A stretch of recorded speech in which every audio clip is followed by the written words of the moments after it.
Kentucky competes in two separate events in competitive rifle. The air rifle event is done standing up, but small bore is a little bit different. It's shot at 50 feet instead of 33, and it has 3 different positions: standing, kneeling, and prone. 3 different positions, but they all have the same goal: aim down the sights and shoot 10s.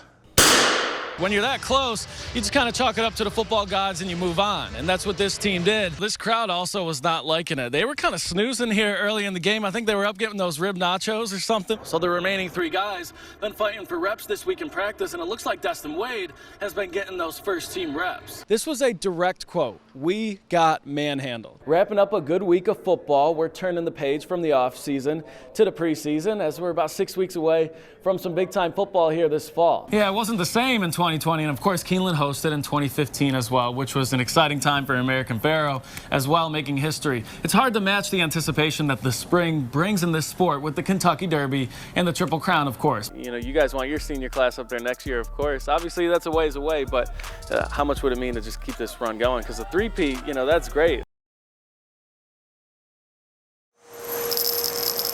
There's no fumbling footballs here. In layman's terms, bullseye. In the basement of Barker Hall, the Kentucky rifle team is correcting misconceptions. My favorite is always, well, you guys work out, or you work out the trigger finger, you know, kind of things like that.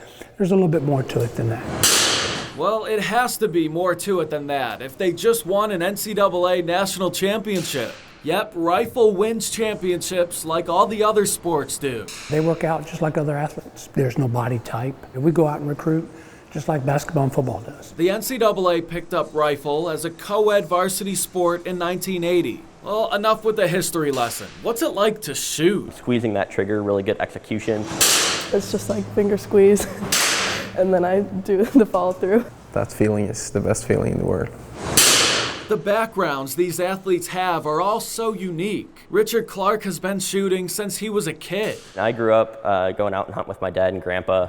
Originally started shooting in our backyard at the age of 3 with a little Cricket 1022 rifle. Allison Bissler has 2 sisters that shot in college, so naturally she had to get into it. There was a game fair that my dad took us to, and they had a booth there for rifle, and we shot it, and they loved it.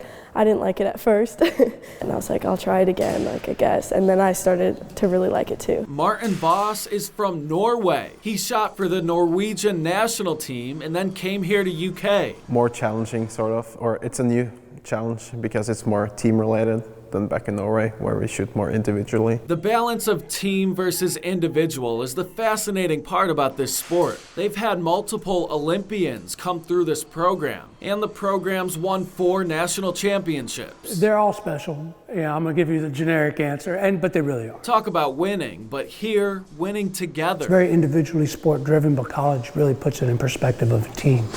I think, you know, sky's the limit for this group, depending on how high we make the sky. In Lexington, I'm Michael Epps, Fox 56 Sports.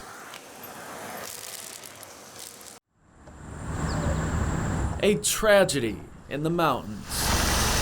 Something that you could not fathom and something that you only see in movies. The flash flooding last week in eastern Kentucky rocked these communities harder than these people could have imagined. Dozens dead and others still unaccounted for. It's just, you know, it's a somber time, and you know, your heart breaks. This time of the year, the pylons at high school football fields should be in the end zones at practice. At Breathitt County, they washed away to the creekside, lying beneath the mud line left on the leaves and the trees. It's something like I've never seen before, or can even get my head around. Breathitt County head coach Kyle Moore watched as 6 feet of water flooded his football field and, more importantly, his community. You'll need us to relay some people back to Hazard for you? He, like everyone else, was trapped for hours, if not days, before the water receded enough to get in the town.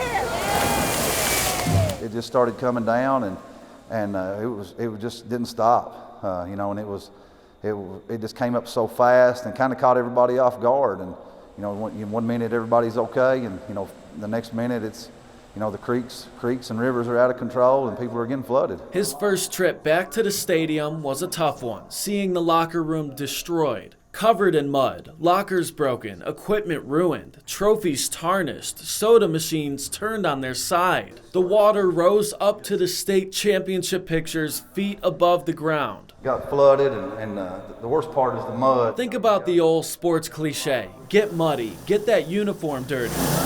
It's not supposed to happen this way. While these guys tended to their homes and communities, they got some help with the football side of things. Coach Doug Charles and the Lexington Christian football program stepped in, taking the trip down to Jackson to pick up all that equipment, cleaned it, and got it ready for the Breathitt County fellas to get back to practice. Then the team worked out an agreement with Eastern Kentucky University to stay at the dorms for a few nights, be fed on campus, and get back to practice at Madison Central's field. Mad Central's coach is Mike Holcomb, who coached Breathitt County for 2 decades and coached Evan Moore. I know we're not going to be taking it easy on them. We're going to be practicing pretty hard, but it's going to be a long process, but you know, we're going to be okay. In Breathitt County, I'm Michael Epps, Fox 56 Sports.